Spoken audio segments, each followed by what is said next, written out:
ce que je vous demanderai de retenir, chers étudiants, chers publics, c'est que le sport a évolué et qu'on est passé de ce qu'on appelait le sport service public, aujourd'hui, au sport marchand. Le sport est entré dans la sphère de la marchandise aujourd'hui. Ça se vend, ça s'achète. Alors qu'à l'époque, c'était même quasiment interdit de faire cela. Dans le comité olympique, les premiers pensionnaires du comité olympique interdisaient à ce qu'un sportif touche de l'argent. Vous imaginez ça aujourd'hui? Pour faire partie de l'olympisme, il ne fallait pas toucher de l'argent. On vous donnait une médaille et puis vous êtes bon, c'est bon, vous avez gagné, c'est tout. Aujourd'hui, ça a énormément changé. Et ça a tellement changé que ce qui fait l'actualité, c'est pour ça que je dis je vais résumer beaucoup, je vous donnerai le texte après. Ce qui fait l'actualité sportive aujourd'hui au niveau mondial, c'est quoi? C'est le fait qu'il y a quelques jours, une grande cour de justice des communautés européennes a décidé que des clubs de football, dont le Barça, peuvent créer leur propre compétition à côté de la compétition qu'avait l'habitude de créer la FIFA. Ça veut dire quoi? FIFA, UEFA, CAF, Fédération sénégalaise de football, ce sont ces structures qui ont le droit d'organiser. Parce qu'on leur a donné, l'État leur a donné. Ça veut dire qu'ils avaient un monopole. Et si vous vouliez organiser à côté, ça ne marche pas. Ou alors vous le faites, mais à vos risques et périls, on vous exclut. Et c'est ça que l'UEFA, c'est de ça que l'UEFA avait menacé les clubs de football, dont Real Madrid, Barça, je ne sais pas qui d'autre là. Aujourd'hui, la Cour de justice a dit non, attention, c'est une activité économique, le sport. Et on ne peut pas le réserver à un monopoleur. Quiconque a envie de le faire, devra le faire. C'est un séisme. C'est un vrai séisme dans le monde du sport aujourd'hui. Ça veut dire que l'activité économique sportive n'appartient pas à une association. Quiconque peut se lever, liberté d'association, créer son association, organiser. Donc, vous prenez d'abord cela comme point de départ.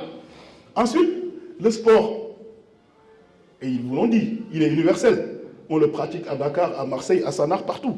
Il n'est pas limité quelque part. Le sport, du point de vue, comme on est à l'université, si on voulait l'appréhender, la notion de sport, on dirait, nous, dans notre jargon à nous, le sport est polysémique. Il a plusieurs significations. Mais si je dois retenir une définition, parce qu'on est toujours à l'université, je vais être un peu pédagogue de ce point de vue-là, on peut retenir, et je suis allé chercher là où c'est plus simple, dans les dictionnaires qui sont accessibles à tout le monde.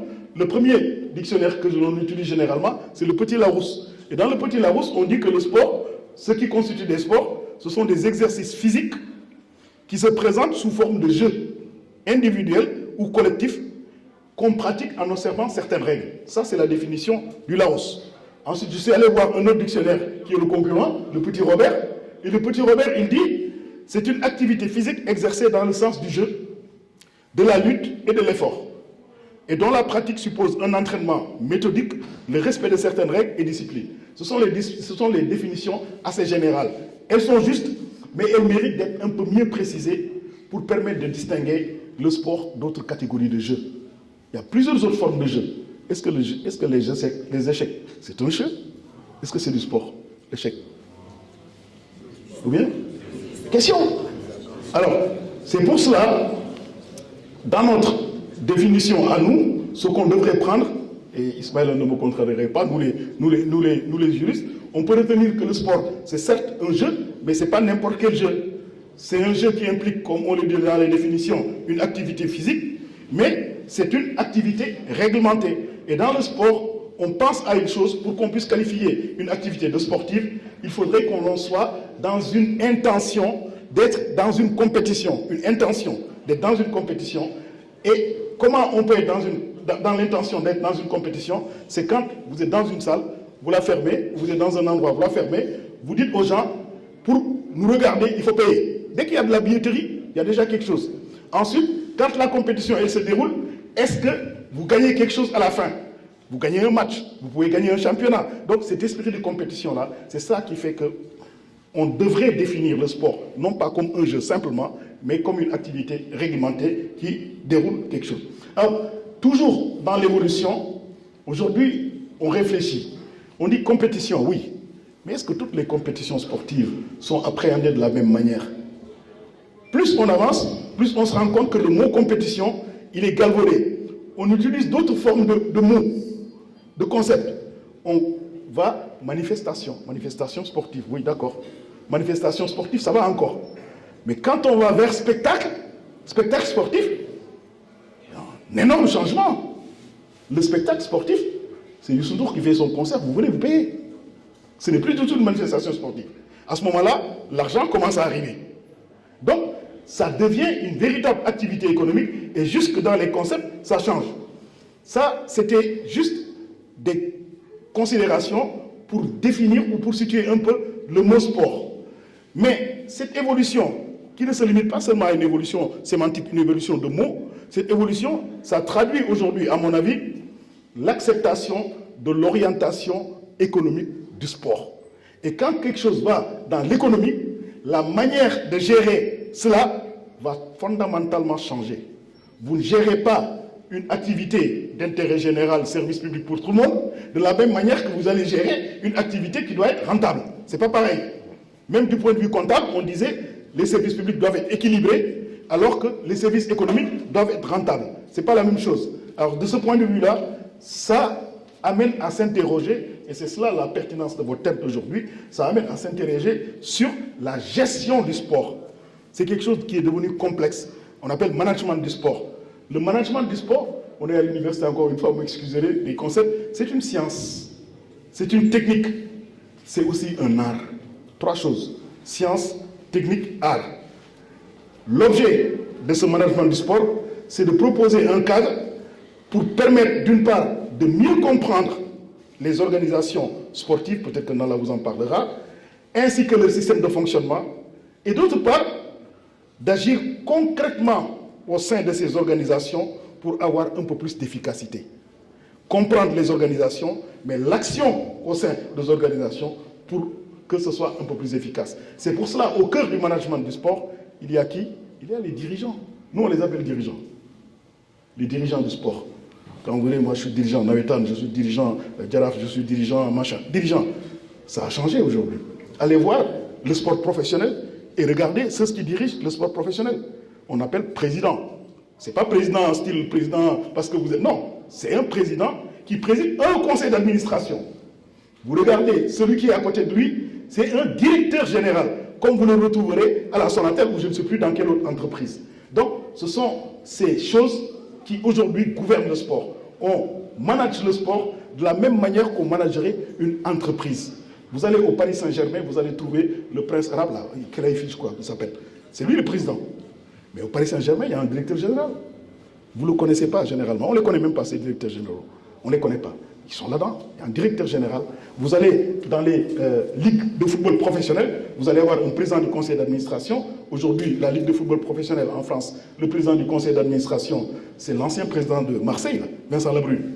Mais il y a à l'intérieur un directeur général qui fonctionne comme un directeur général de société.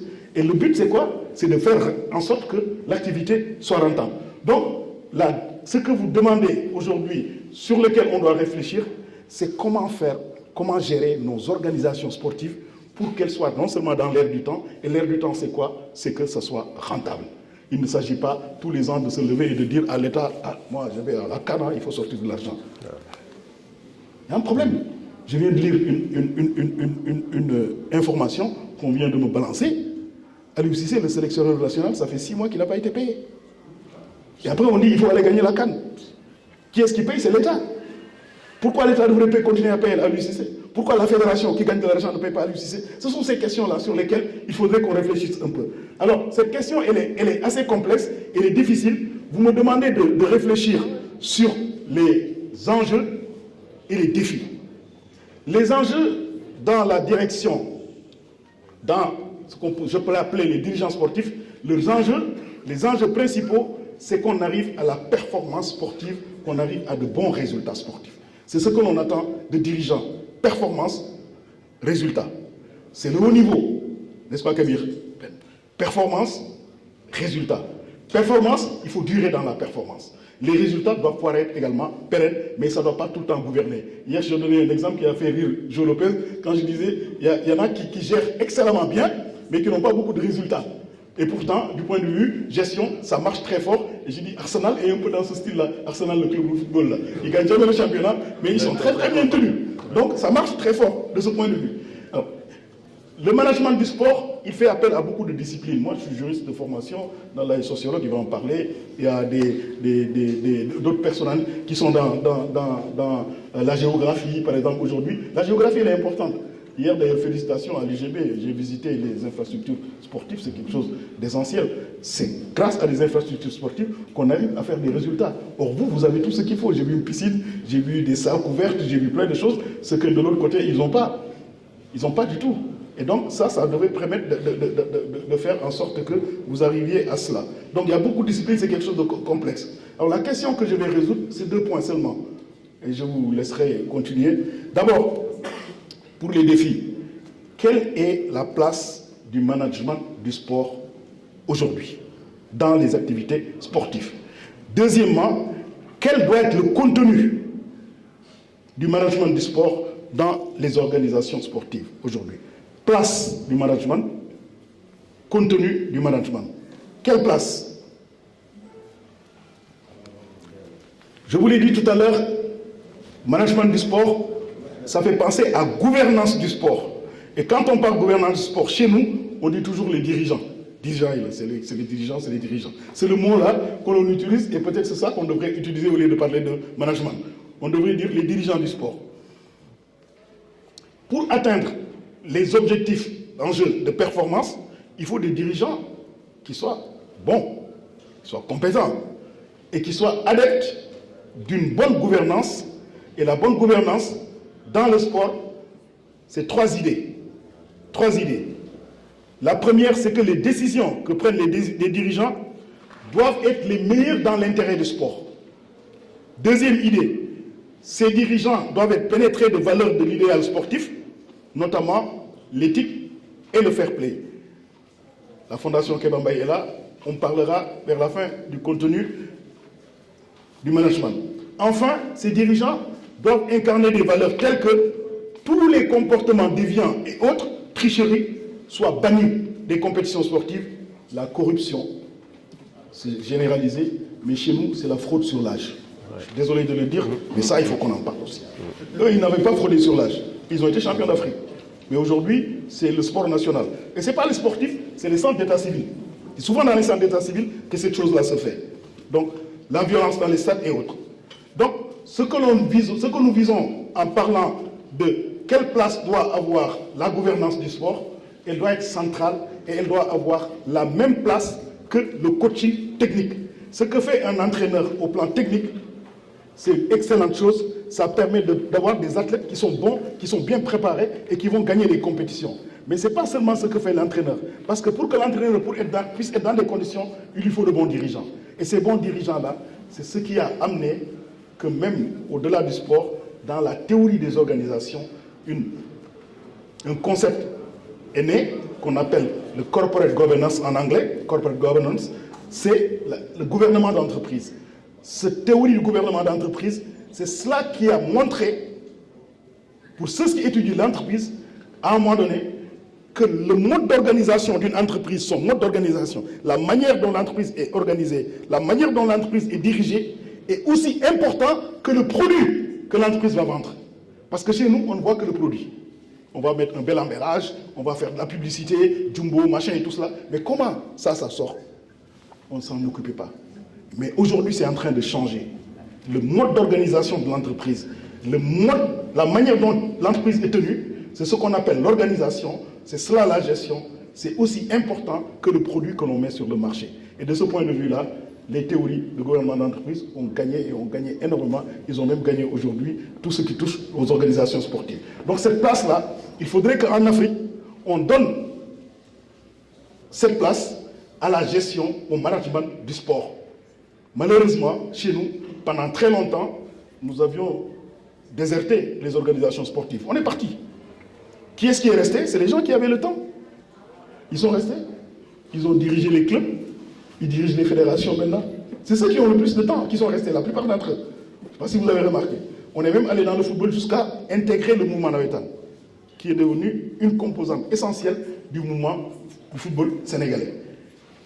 Le navétane, c'était qui? C'était les gens qui étaient dans les quartiers, qui avaient un peu plus de temps que tous les autres. Ousmane a passé son diplôme, il n'avait pas le temps de faire des trucs, on les prenait, et ce sont ces gens-là aujourd'hui qui sont là. Et c'est tellement difficile de leur faire comprendre qu'il faut se former, extrêmement difficile. De temps en temps, ils viennent, mais c'est très difficile. Je le dis et je suis très à l'aise. Babacar Ndiaye, le président de la Fédé de basket, a été mon étudiant. Augustin Senghor, le président de la Fédé de foot, a été mon étudiant.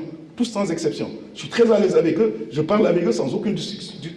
Mais il faudrait qu'ils forment ceux qui les entourent. Eux, c'est les avocats, ils sont bien formés, mais ceux qui les entourent, ça pose des problèmes. Et donc, la gouvernance, elle a une place centrale aujourd'hui. Maintenant, pour terminer sur la question des défis, c'est le contenu. Quel contenu doit avoir le management du sport? Les spécialistes des sciences de l'organisation, peut-être que le psychologue Nala nous le dira, quand ils examinent, ils disent tout de suite, dans le management, la gouvernance, c'est d'abord la vision d'un leader. Ensuite, il faut donner corps à cette vision-là. À ce moment-là, on dégage une stratégie. Pour que cette stratégie puisse marcher et être mise en œuvre, il faut un plan d'action. Donc vision, stratégie, plan d'action. C'est ce qu'on dit. Je ne vais pas aller dans ce sens-là. Moi, je suis juriste.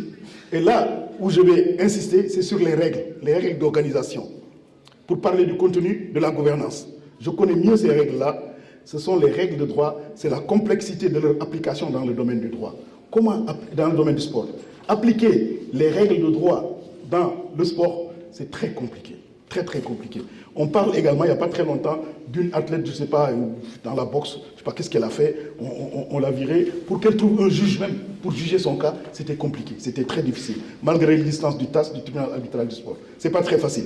Donc, ce que l'on constate, là également c'est un constat, on va partir de ce constat, dans le sport, la règle de droit, elle n'est pas très bien suivie. Pas trop. On a du mal à faire appliquer le droit. Puisqu'on a du mal à faire appliquer le droit, et vous voyez de temps en temps des dirigeants qu'on condamne et tout cela, ou bien des dirigeants eux-mêmes qui entrent dans le terrain et qui donnent des coups à un arbitre, le Turc là, voilà. Et c'est la vérité. Pourtant, le droit leur interdit, mais ils vont le faire. Alors, comme on n'a pas la possibilité de tout faire avec le droit, on a fait appel à une autre notion qui est un peu voisine, qu'on appelle l'éthique.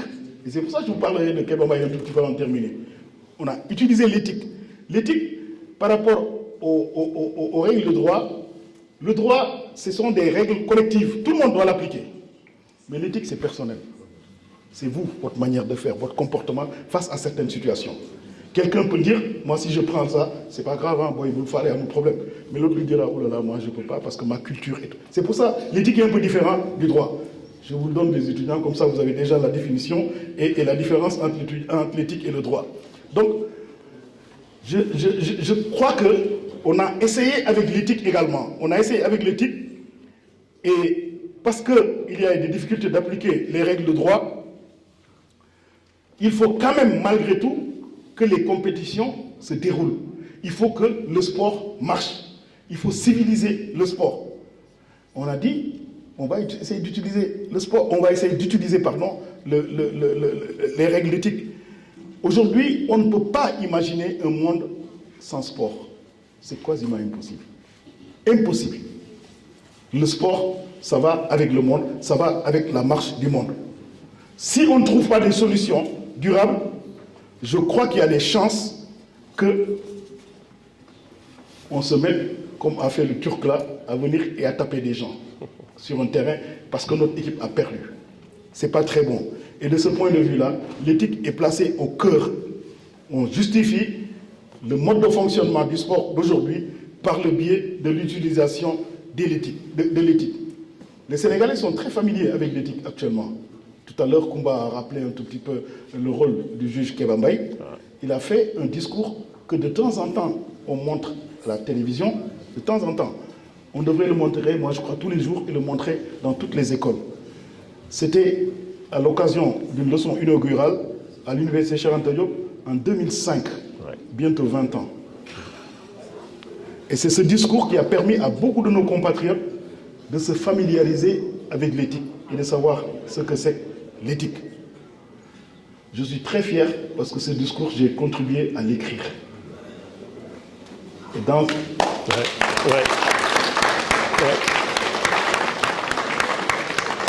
Je suis un peu ému parce que quand je parle de Kéba Mbaye, c'est l'émotion qui me prend. Je Je l'ai aidé à faire ce travail-là. Il me disait, mais comment ça se fait qu'un prof soit mon assistant? J'ai dit, vous, toute personne serait fière d'être votre assistant par le biais de votre parcours, ne serait-ce que cela. Aujourd'hui, la professionnalisation du sport conduit à des dérives. Il y en a beaucoup, il y en a énormément. Alors, comment faire pour qu'on puisse éviter tout cela? Il y a peut-être des chances qu'on s'organise pour qu'au-delà des règles que l'on met en place, que l'on utilise de plus en plus des règles d'éthique. Ce que je voudrais encore une fois dire et insister, ce sur quoi je voudrais insister encore une fois, c'est que dans notre pays, concernant le sport, il y a des dérives, certes, mais il y a des comportements qui nous sont très proches et sur lesquels on devrait pouvoir réfléchir pour éviter cela. Ce ne sont pas, je ne crois pas, le droit, ce n'est pas le droit qui va le régler. Donc les règles de management du sport doivent non seulement intégrer ces normes universelles, mais également voir dans nos pays des choses sur lesquelles il faudrait qu'on puisse les introduire progressivement et qu'on arrête par moment, nous aussi, ces tricheries et ces corruptions. Ce que je constate, on croit que ça n'arrive qu'aux autres. Le Sénégal s'est qualifié à la Coupe du Monde il y a quelques années, je crois, la première fois, parce qu'on a annulé un match de football qu'on avait perdu en Afrique du Sud. Je ne sais pas si vous vous rappelez. Oui. Pourquoi on a annulé ce match? Parce que l'arbitre, on a estimé, ce n'était pas la fédération sud-africaine, c'était l'arbitre. Mais comment on a dit que l'arbitre a faussé le match?